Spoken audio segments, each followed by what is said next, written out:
नरेंद्र मोदी का तीसरी बार शपथ ग्रहण समारोह हो चुका है। उनके साथ 71 मंत्रियों ने भी इस बार शपथ ली है।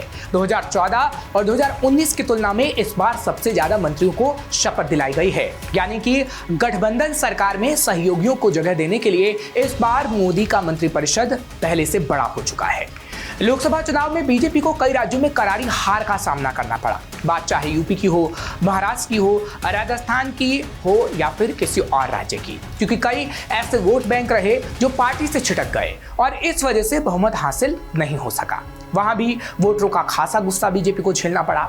अब इस बार गलतियों को सुधारते हुए इस बार के मंत्रिमंडल में तमाम जातियों को जगह दी गई और सभी समीकरणों को ध्यान में रखा गया है। तभी तो मंत्रिपरिषद गठन में भी पूरा संतुलन इस बार देखने को मिला, जो हम आपको अब बताने वाले हैं। दरअसल इस बार सहयोगियों के साथ सहमति बनाने में कोई अड़चन नहीं दिखी। साथ ही सामाजिक समीकरणों का भी पूरा का पूरा ध्यान रखा गया है।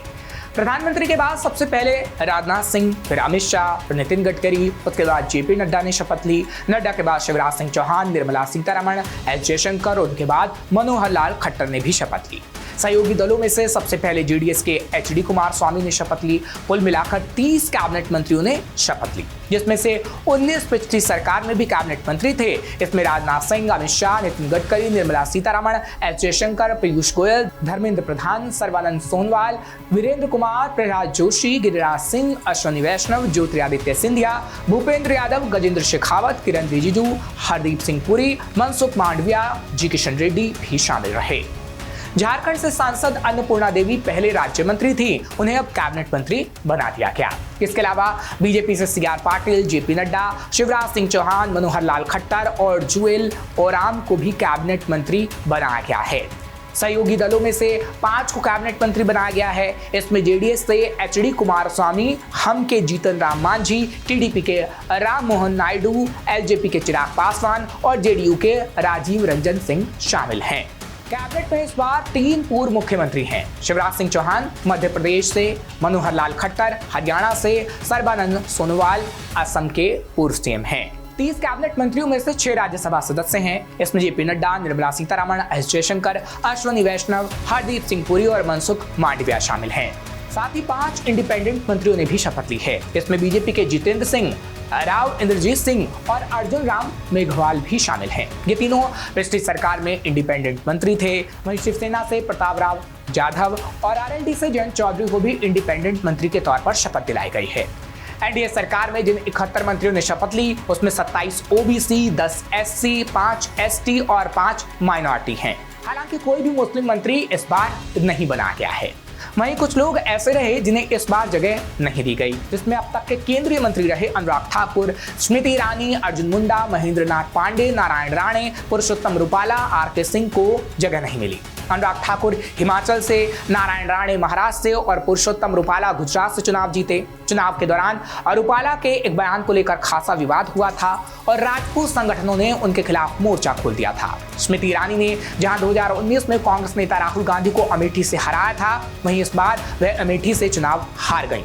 अर्जुन मुंडा, महेंद्र नाथ पांडे और आरके सिंह भी चुनाव नहीं जीत पाए। पिछली सरकार में राज्य मंत्री राजीव चंद्रशेखर को भी सरकार में जगह नहीं मिली। उन्होंने केरल से कांग्रेस नेता शशि थरूर के खिलाफ चुनाव लड़ा था, लेकिन करीबी मुकाबले में हार गए। और कुछ तो ऐसे भी रहे जो हार कर भी मंत्री पद ले गए, क्योंकि जहां कई बड़े नाम हार के बाद ड्रॉप हुए, वहीं पंजाब के लुधियाना से चुनाव हारे रवनीत सिंह बिट्टू को मंत्रिपरिषद में जगह दे दी गई। बिट्टू पंजाब के पूर्व मुख्यमंत्री बेअंत सिंह के पोते हैं। चुनाव से ठीक पहले उन्होंने कांग्रेस छोड़कर बीजेपी ज्वाइन की और बीजेपी के टिकट पर चुनाव लड़ा। बीजेपी पंजाब में पैर जमाने की कोशिश कर रही है।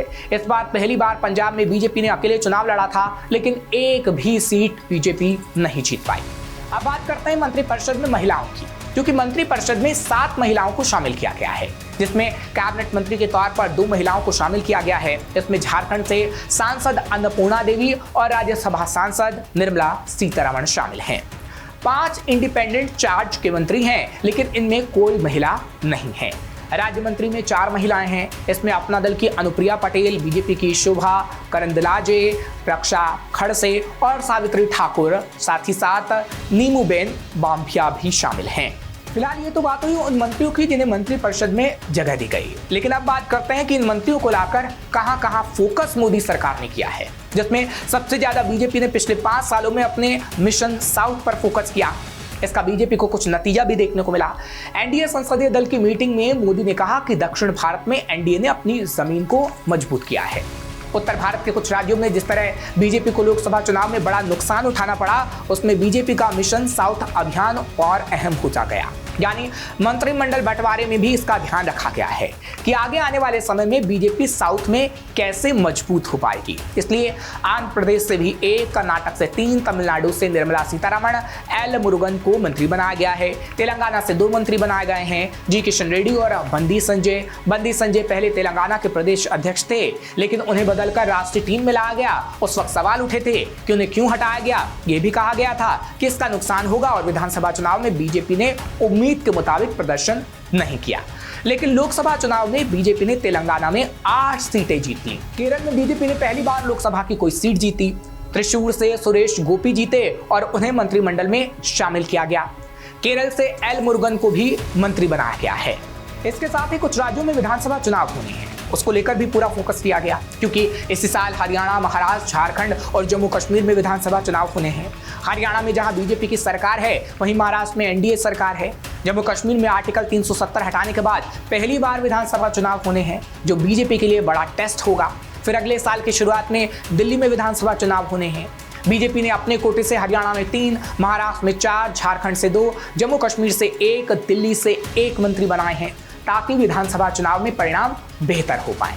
तो चलिए बात करते हैं उन लोगों की जिनकी काफी चर्चा हो रही थी पर उन्हें जगह ही नहीं मिली, यानी उन्हें मंत्रिपरिषद में जगह नहीं दी गई। दरअसल पूर्व राज्यसभा सांसद और अब उत्तराखंड से सांसद बने अनिल बलूनी के नाम को लेकर चुनाव से पहले काफी चर्चा थी कि उन्हें मंत्रिपरिषद में जगह मिल सकती है। हालांकि उन्हें सरकार में शामिल नहीं किया गया। बिहार में बीजेपी के पूर्व प्रदेश अध्यक्ष संजय जायसवाल के समर्थकों को इस बार उम्मीद थी कि उन्हें मंत्री पद मिलेगा, लेकिन वे भी सरकार में शामिल नहीं है। दिल्ली से मनोज तिवारी के नाम की चर्चा काफी थी, हालांकि उन्हें भी मंत्री पद नहीं मिला। तमिलनाडु से बीजेपी प्रदेश अध्यक्ष के अन्नामलाई को भी मंत्रिमंडल में शामिल करने की चर्चा रही, हालांकि उन्हें भी जगह नहीं दी गई। यानी काफी सोच समझकर मंत्रिपरिषद में उन नेताओं को लाया गया है जिनसे आगे आने वाले समय में बीजेपी को फायदा हो। तभी तो 60 बीजेपी और 11 सहयोगी दलों के मंत्री को इस बार जगह दी गई है, क्योंकि इस बार मोदी के अलावा कुल 71 मंत्रियों ने शपथ ली है, जिसमें 60 बीजेपी, 11 सहयोगी दलों से हैं। बीजेपी कोटे से 60 मंत्रियों में से अगर राज्यवार देखें तो यूपी से 7, गुजरात से 5, हिमाचल से 1, मध्य प्रदेश से 5, उड़ीसा से 3, नॉर्थ ईस्ट से 3, बिहार से 4, राजस्थान से 4, पंजाब से 2, तेलंगाना से 2, गोवा से 1, केरल से 2, उत्तराखंड से 1, पश्चिम बंगाल से 2, छत्तीसगढ़ से 1 को मंत्री बनाया गया है, ताकि सभी समीकरणों को बीजेपी साध सके। क्योंकि इस बार बीजेपी पहले से कमजोर हुई है और आगे आने वाले समय में ऐसा ना हो, इसका पूरा ध्यान रखा गया है। और इसलिए ही तो मंत्रियों का चुनाव भी बेहद सटीक तरीके से किया गया, जो दिखाता है कि मोदी के मंत्री की राह इस बार आसान नहीं होगी। श्रेष्ठ उत्तराखंड पर खबरों से जुड़े रहने के लिए चैनल को सब्सक्राइब और लाइक करें, बेल आइकन दबाएं और देखते रहें श्रेष्ठ उत्तराखंड।